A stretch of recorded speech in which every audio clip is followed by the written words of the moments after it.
Yo, everybody's screaming about racial profiling. But let's get real.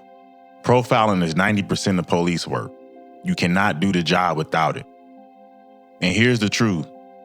Most of what people call racial isn't racial. It's authority. And authority makes weak men, feminists, and criminals uncomfortable. Stay with me because the numbers don't lie.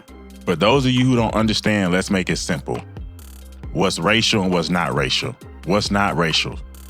Cops flood a high crime area, even if most of the people are Black or Latino, because crime data says that's where the crime is. That's not race, that's math. Now, here's what's racial. Cops pull somebody over just for being Black, with no crime, no behavior, no context. They just been in a pissed off mood all day and see somebody Black and just want to mess with them. That's racism. And that's unconstitutional. See the difference? Courts even ruled this years ago. Race can't be the only factor, but used alongside location, time, and behavior, that's real policing. So when somebody screams profiling, 9 times out of 10, it's not about race, it's about authority. And the truth is, it's the authority that bothers them. That's the biggest issue in the Black community. It's not that these cops are racist, it's that it's the authority that could tell them what to do. And they weren't raised by a true authority, so that offends them. Because a lot of these cops are Black and Latino themselves. That's the part that gets ignored. Even in ICE, a lot of the ICE agents are Latino. I think a good majority are. So that kind of just shoots down the whole racial argument. A lot of times it's deflection on the people that's really doing the criminal work or supporting criminals by excusing their behavior. Here's the thing, leadership don't ask for permission. It doesn't wait for approval. It does what needs to be done. That's why authority feels offensive in today's culture, because masculinity itself is offensive now. Some things you don't need to ask permission for. You just need to be proactive and get it done.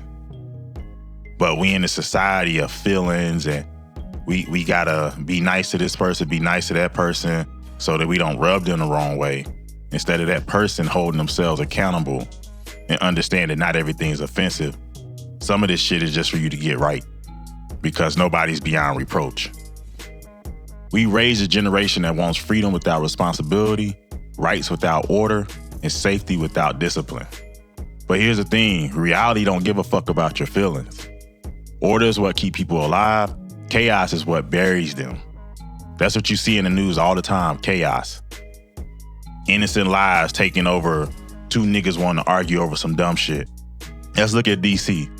Trump stepped in, activated the National Guard, and the results, crime dropped 83%. Murders 0 in that week. Now here's where the spin comes in. Liberals want you to believe crime dropping 30% was enough. That's like praising your kid from going from an F to a D- and saying that y'all shouldn't get a tutor. Most of us know that in our right mind would not want our kids coming home with an F. So why would you want that for your community? We shouldn't have communities being less bad. We should get them to a safe level. A D is still failing and DC was still failing. How to raise the grade to a B+. And instead of saying, all right, let's keep this going, the mayor will probably do what too many leaders do. Put ego and dislike of Trump ahead of the safety of the people. Pretty much, it's not leadership. We don't have leaders in office now. We got a bunch of weak people, complainers, excuse makers, and whiners. So the part nobody wants to talk about, the Black community's biggest problem isn't cops. It's our own image. Thug behavior isn't just normalized, it's approved, it's celebrated. It's pushed through the media as the face of our culture. So when police or government respond to the very image we glorify, suddenly it's racism. Nah, it's a mirror. They're treating us how we advertise ourselves. That's the big problem right there. That's why I say it's deflection. A lot of people in the Black community are deflecting from what we're really doing. And don't come in here talking about everybody does it. That's fine. You know what? If everybody does it, why not raise our standards and be the leaders of the nation?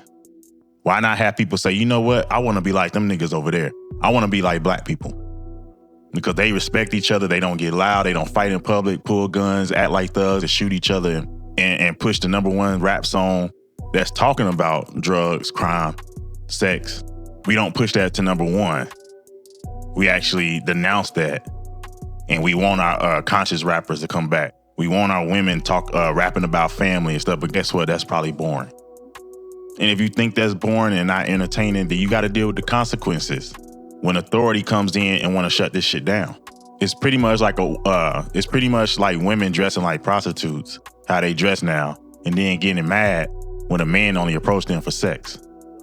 You cannot glorify thug culture, promiscuous culture, then cry when law enforcement pulls your card, or men looking at women for one thing.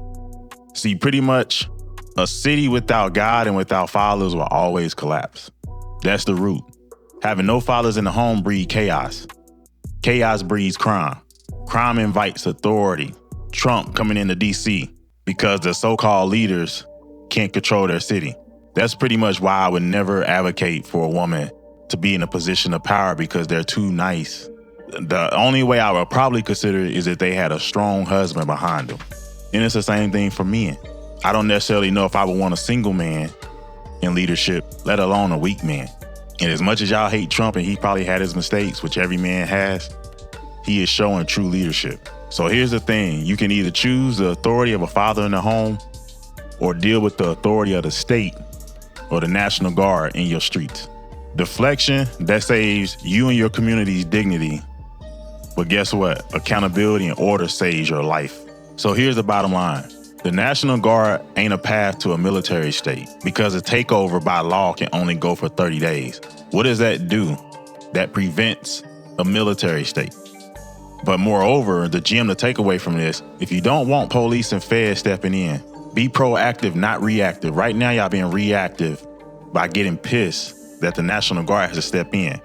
If you were proactive, you will be denouncing all the stuff we glorify and not empowering and jumping behind criminals by gaslighting and deflecting from the true statistics and what's going on in these cities. So like I said, the men in the community have to step up, because if the men don't step up, America will do it for you.